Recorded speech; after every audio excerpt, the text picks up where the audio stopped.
نحمد ونصلي على رسوله الكريم أما بعد أعوذ بالله من الشيطان الرجيم بسم الله الرحمن الرحيم الذين جاهدوا فينا لنهدينهم سبلنا اللهم صل على محمد وعلى آل محمد প্রিয় ছাত্র জনতা ভাইরা আমার, আপনারা জানেন আমরা এখানে কেন অবস্থিত হয়েছি, কেন একত্রিত হয়েছি। আজকে আমার ভাই রক্ত দিয়েছে, আমার ভাই জীবন দিয়েছে, আমার ভাই হসপিটালে ঢুকে দিলে মরছে, আমার ভাই জেলখানে অবরুদ্ধ অবস্থায় আছে, আমার ভাই কবরের মধ্যে চলে গেছে। ওদের বিচার না করা পর্যন্ত রাজপথ ছাড়বে ইনশাআল্লাহ। আমার খুনি হাসিনার সাথে কোনো সমঝোতা নাই, কোনো বৈঠক নাই, শুধু পথ এবং মত একটাই, ওই বিচার দেখে রাজপথ ছাড়বে না। আমার শেখ হাসিনা আমাদের রক্ত নিয়েছে, আমাদের জীবন নিয়ে সিনেমা খেলছে। আমি প্রশাসনের ভাইদেরকে বলতে চাই, আমি আর্মি থেকে বলতে চাই, পুলিশ থেকে বলতে চাই, জনগণের টাকায় বুলেট যেন জনগণের বুকে বিদ্ধ না হয়। আপনারা জনগণের পাশে থাকবেন। ইসলামী আন্দোলন বাংলাদেশ পেশাব চরমানাই প্রথম থেকে ছিল, আছে, থাকবে ইনশাআল্লাহ। যতদিন পর্যন্ত শেখ হাসিনার পদত্যাগ না হবে ততদিন পর্যন্ত রাজপথ ছাড়বে না ইনশাআল্লাহ। যদি কেউ আমাদের মধ্যে শেখ হাসিনার সাথে হাতাহাত করার প্ল্যান করে, ষড়যন্ত্র করে, তাহলে আমরা তাদেরকে মির্জাফর হিসাবে ঘোষণা করছি। শেখ হাসিনার সাথে কোনো বৈঠক নেই, কোনো আলোচনা নেই, শুধু দাবি একটা, দাওয়া একটা, ওই গণভবন দখল করতে হবে। জনগণের গণভবন জনগণের কাছে ফিরিয়ে দিতে হবে ইনশাআল্লাহ। রাজি আছে ইনশাআল্লাহ।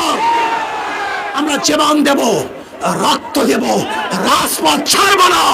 শেখ হাসিনা উৎখাত করেই ছাড়বে ইনশাআল্লাহ। এক দফা, এক দাবি, শেখ হাসিনা কবে যাবি? এক দফা, এক দাবি, শেখ হাসিনা কবে যাবি? শেখ হাসিনা এখন যাবি। এক দফা, এক দাবি, ইনশাআল্লাহ। আন্দোলন চলছে, চলবে, চলতে থাকবে। আগামীকাল গণমিছিলে সবাই অংশগ্রহণ করবেন, কেউ ঘরে থাকবেন না। যদি মরার জন্য হই আমরা কেউ মরবো না, আর বাঁচার জন্য বিচ্ছিন্ন থাকি আমরা কেউ বাঁচতে পারবো না।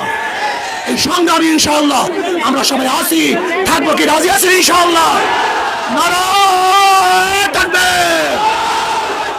এক দফা, এক দাবি, এক দফা, এক দাবি, এক দফা, এক দাবি, এক দফা, এক দাবি, এক দফা, এক দাবি, এক দফা, এক দাবি, এক দফা, এক দাবি। আমার ভাই কবরে, খুনি কেন বাহিরে? খুনি কেন গদিতে? খুনি কেন গদিতে? আমার ভাই কবরে, খুনি কেন গদিতে? আমার ভাব, আমার বোন কবরে, আমার বোন কবরে। আসুন ঐক্যবদ্ধভাবে আন্দোলন চলছে, চলবে। আমরা ইনশাআল্লাহ বিজয় হবই হবে ইনশাআল্লাহ, কোনো সন্দেহ নাই। নারায়ে তাকবীর। ইনশাআল্লাহ আগামীকাল গণমিছিলে ছাত্র জনতার প্রত্যেকটা প্রোগ্রামে এবং কর্মসূচিতে আমরা ঐক্যবদ্ধ হব। আল্লাহ আমাদের সবাইকে কবুল করেন। ছাত্রদের পক্ষ থেকে আলহামদুলিল্লাহ, ছাত্র জনতার পক্ষ থেকে হুজুরকে লাল গোলাপ শুভেচ্ছা। নারায়ে তাকবীর। এই দফা, এক দাবি, এক, ওই দফা, এক